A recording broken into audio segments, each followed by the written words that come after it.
Nicholas Brennan, who's going to talk to us today about the constructs of local knowledge. Hi, everyone. Actually, John, I'm not a doctor, but I'm an architect and an architectural professor here at JMU. And so, yeah, the title of this is Constructs of Local Knowledge. Let's see if I can get this to move. And so, as architects, we communicate our currency is through drawings. So I'm going to try to present this information and sort of the synthesis of what I'm trying to do through several diagrams and drawings, so please bear with me. But the basis of this research in the Harrisonburg community and area is to take the Department of Forestry and some of the stewardship they're working with, students at JMU and academic programs, and public works and community-based projects. So another diagram to illustrate this, a Venn diagram. So we see JMU, community projects, Virginia Department of Forestry, and bringing those together, what might we get? And so we do get a knowledge exchange, resourcefulness, and intrinsic value. And thinking of that as sort of a formula, adding all those together, really focusing on knowledge exchange comes intrinsic value, which through architecture students working with the community, we will get stronger relationships between JMU and the community, students working as activists within their community, strengthening public spaces by using some of the materials from the Virginia Department of Forestry that I'll discuss in a moment, and taking those local materials and rerouting them and reusing them for community-based projects rather than sending them to the landfill or out as mulch. So it begins with this little guy, which there's a lot of them. The EAB wood or emerald ash borer is a big problem for ash. It'll probably turn into a situation like the American chestnut where this will no longer be around, or very few. This bug basically crawls into the tree, lays a bunch of eggs, kills the bark of the tree, which is a very protective aspect of the tree, and ultimately spreads very fast and can decimate the population of this species. So in the past few years, between 2018 and 2021, over 1,200 EAB ash trees have been taken down as they're trying to protect some of these. And the question is, where does that wood go? So you have huge chunks of lumber, and they're typically chopped up or sent to a landfill or reused as mulch. But the idea is you have to get rid of them, otherwise they'll keep spreading, and protect the ones you can protect. So this past fall, I reached out to the Department of Forestry and Harrisonburg Public Works and to learn a little bit more about this, and got some wood donated. So we have about 60 boards, roughly from 10 to 12 feet long, and so now I need to do something with that. So my background is in architecture and teaching in New York for probably past 15 years and recently moving here before COVID. And I'm very big into design build education. So to kind of give a different illustration of this, would we send a doctor out without ever having talked to patients or having some kind of experience? And the answer is no. So same thing with architecture students. The notion of a design build education is to learn from an experience rather than just this flow of information or lectures. And so a typical architecture studio, students get a project. It's most of the time conceptual, and they design really cool things, and they're encouraged to be ambitious. And the question of consequences, empathy, community, sometimes it's on the peripheral. And so I call that like a single axis way of working. They're at their desk, they're working on their project. Design build does something different. It's multi-axial. So it's students working together, operating like an office would, various students taking on different roles in the design build project. And the idea is they will take the design, go through the steps an office would, or simulate it with a professor, someone like myself, and start with schematic design, client engagement, working with each other, schematics, iterations, to then end up ultimately building the project. And so that becomes very multi-axial. And even outside of the classroom, it becomes multi-axial because they're dealing with client engagement, city agencies, and all those other, you could say, constraints or restrictions, codes, things like that. And then ultimately on-site building, the resistance of materials, understanding what lumber can do, what plywood can do, what metal can do. And so it's very participatory. So I had that free lumber I received last fall, and I started to think, and JMU is such a great place, and there's a tremendous amount of trust in the program to let instructors like myself kind of bring together and synthesize certain types of studios. So reaching out to Jeremy, who's at Harrisonburg Public Works, Joe Lennon, who's with the Virginia Department of Forestry, a lot of facilities, mainly Jeannie Cook and Gary Shears, who are facilities who are all about safety and what we can do on campus. We started to think about what kind of project could this lumber help out with. And my area coordinator mentioned there was and so this is going to go into a small story. We have a facilities manager who takes care of our buildings. But she had mentioned to my area coordinator that she had started a bike program directly across the street from our building. So think right behind Greenberry's over on West Gray Street. And so right there's an occupational therapy group that brings in JMU students, and they provide a service to the community, mainly children. And these children have maybe learning disabilities, might be somewhere on the spectrum in terms of autism, or might have had some trauma. Some have come in from having a stroke. In any case, the students in this group, the Occupational Therapy Clinical Education Services Group, provides this to the community, and these children come in to hone and repair their fine and gross motor skills.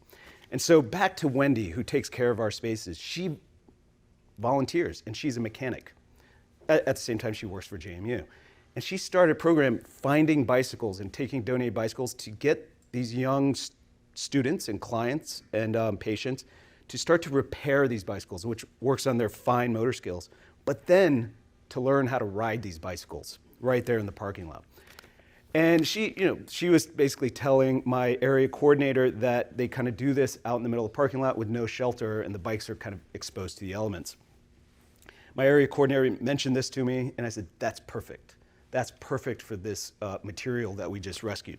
So long story short, I have students that I teach this semester, and I got in touch with every single administrator at the Occupational Therapy Clinical Education Services Group and started a studio. So this was my studio, or this is my studio currently.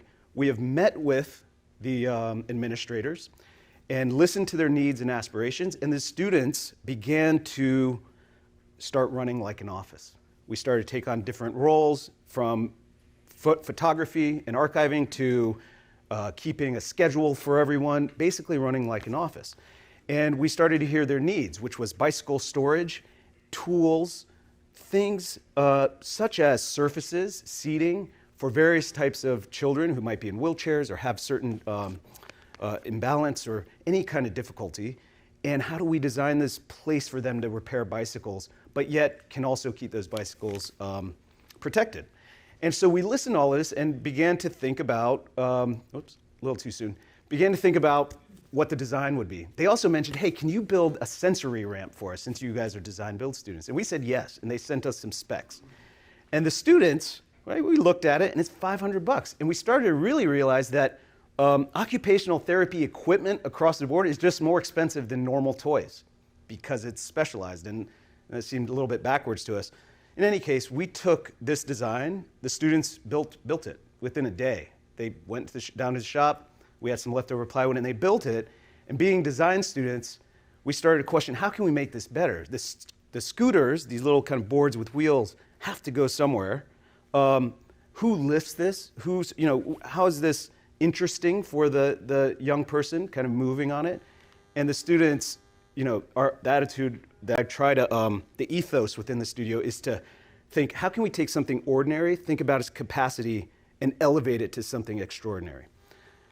And so the students began to, flex their design muscles, started building models, started talking with each other, forming groups. Where can they begin to add that value of functionality? They started prototyping, working together in the shop, and we delivered this to them at our first design meeting for the bicycle station. And they loved it. Like there's storage underneath, there's identity to it, it's colorful, it's playful, it's actually added function with multiple handles, including the text. And the students began to learn about the tools that they have in the woodshop, CNC routers, certain types of software, et cetera, and also hardware. There's some hinges in there that allow it to come apart and be stored easily. So it was a good warm-up for the first 2 weeks of this semester. Along with that, working with Joe, who's at the Department of Forestry, and Jeremy, the way the ash typically comes down on site and mobile mills are brought out to mill that. And those are local business people providing this service, which I'm sure they've been inundated, this past winter. But the students got to see their material from the raw begin to become dimensioned, right? A material that they will build with. So it was really educational for us to see this on site right near the building. And since then, we've been designing. We've been having professional meetings with the clients, with the administration, with the occupational therapy students who are working directly with children, and coming up with different designs. So these are just some of those images we've been presenting, and it's still in progress. And we just had a meeting this week looking at a design that has this ability to expand and then sort of conflate or come back together to store the bicycles. So with that said, I've been thinking about this because the lumber is free. And in fact, the JMU Arboretum has recently just taken down 10 oak trees. And they called and asked, do you want this? And Jeremy at Public Works asked, do you want this? And I said, yeah, let me see if I can get some money to get the mills. The main cost is to get a mill and to cut it. But the Arboretum is also in need of a new bridge. And so I started to think, and connecting dots, similar to what I've done for this studio, connecting dots, thinking, could that wood be cut down, removed from site, milled, and brought back to the site, right there at the Arboretum to build a bridge? And could that potentially be one of the projects? So what I'm asking for is about $11,000 for 3 years, basically 3 spring semesters of this type of studio. The material is free. So what that money would be going to is something that can build up public spaces, local community gardens, potentially, certain structures, planting beds, things like that, shade structures, or local parks and trails. So going back to that 11,000, 1,500 of it would be used for 3 student researchers, 1 per semester. And they would be just working a few hours a week with me to reach out to, kind of keep things going if I'm not on campus or something. It would also go to milling. So there are local businesses, and I think it would be great to support them in this endeavor with the reuse or rescuing of this material to get them involved and keep them going in terms of taking down this valuable resource. And then lastly, there are other things that are needed in assembly: fasteners, finishes, some protectant coatings that can protect the wood so a structure can last much longer, and other types of materials. And so this would also be broken down, $5,500 over the course of 3 semesters. And lastly, just a little bit of money, I would like to also investigate other schools and institutions and businesses that are doing this type of work with this valuable material or resource, and maybe think of publications and conferences where we can put this out there, see who's doing this in different regions, and ultimately potentially try to get bigger and better projects. Some of those that we're currently talking with the Harrisonburg Public Works about are working with the United Way or Habitat for Humanity locally, and also the Harrisonburg Parks and Recreation Department. I think that covers everything. Yeah. Questions for Nick?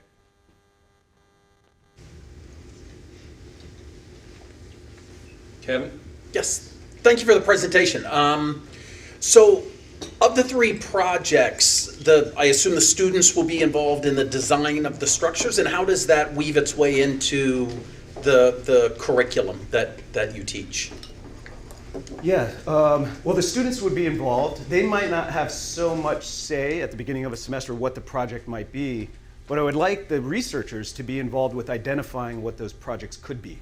So to answer the question, the students will be involved from start to finish in whatever the project is. In selecting the projects, I'm currently talking with Jeremy Harold down at Harrisonburg Public Works. And in fact, he's bringing in the city manager, Andy Banks, we're actually having a meeting with them, with the students and everyone, to discuss future projects in Harrisonburg. What public works, what public spaces, community needs there are, where this how should I say it, this reciprocity, this system could start to work like a machine. So I don't know what those projects are yet, but I do know what they could be in terms of scale, the capability of the students, the materials we have. To me, it's a formula that I need, as an instructor and doing the research, have to formulate what projects down the line can we work with year to year. But the students, they're eager, they're tenacious, and I don't really think they care what it is. It could be a garage, and they will want to design it. They're eager to get something built in the world after building so many little paper models and drawings, things that are conceptual. So I hope that answers the question. It does, thank you. Yes? Are there other learning outcomes? I mean, you start thinking about recycling and wood and the like in terms of, green projects, and again, probably is part of your curriculum if you look at architecture. So, Yeah. are there some other learning outcomes beyond the design build project? Absolutely. So I teach another class called Materials and Methods, and obviously we cover everything from steel to nanoparticles and stuff. But something that I really emphasize is actually it's a newer technology. It's taking CLT and LVLs. These are cross-laminated timber and lumber, and large buildings are being made out of this. This is a fairly new movement. There's an Apex building, which is brand new in Charlottesville, and I believe it's 9 stories. And I watched it go together. It went together like Japanese joinery, all made out of wood. And I mean, you can do more research. It's very safe. This type of building is much safer than steel because the wood has a protective coating once it gets charred, and fire can only penetrate it so much, whereas steel will fail and melt and fall. So there is this technology, and as students are learning this in my materials and methods class, which they had last fall, they're now putting their hands on lumber and timber to learn about this material. And to me, it's heavy. To now know what this material can do is a burden, because no longer can you design the things that just sort of float and dreamy. There's now this negotiation between what materials can do, this knowledge, which is a part of their DNA now, and then what their ideas will be into the future. And I think that kind of balance is needed in architecture. Yeah. Yeah. If I could just have another second answer to that. There's also, along with, because I think you're asking a very valuable question of what other learning outcomes of sustainability. And just to kind of steer from sustainability, there is this professionalism I'm seeing from 21-year-olds building this, reaching out to the clients, scheduling meetings. I think that's just this other value, along with designing with each other and sitting and iterating and creating and making things and getting dirty. They're learning how to communicate, how to listen. I mean, these, I guess you call them soft skills, which I think are very important for architects also. That too is typically not taught in architecture school. It's like, one day you want to be an architect, go out and run a business. Who's teaching them that? So I think it gives them this exposure to the world and how they can engage with that world. And I think it'll come back, right? I think this sort of work with community will come back as they go find a professional job or design one of those bigger buildings. It'll come back. Yeah. We have a question from the Zoom. It's one of our folks that were here with us last year that saw a presentation we had with students in Coldwell's College that are using styrofoam to make concrete, a lighter weight concrete. Yes. And they were just wondering, is there a potential cross between the work that your students are doing and the work that those students are doing to create alternative materials for construction? Absolutely. We do have another studio going that is also working with concrete. The Southeastern Concrete Conference, I can't remember the last letter, but that studio is actually designing for a competition, Habitat for Humanity houses. And so we've actually had an exchange just within our own program where the students get to see the demonstration for concrete and the applications for cement, concrete, mixtures.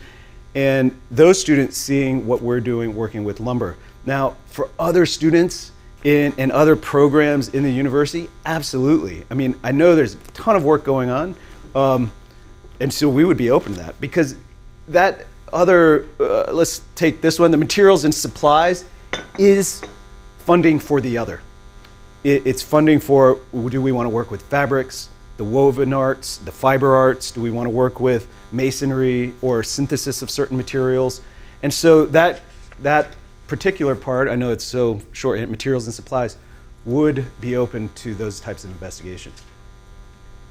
Thank you for that. Thank you to Nick. Thank you.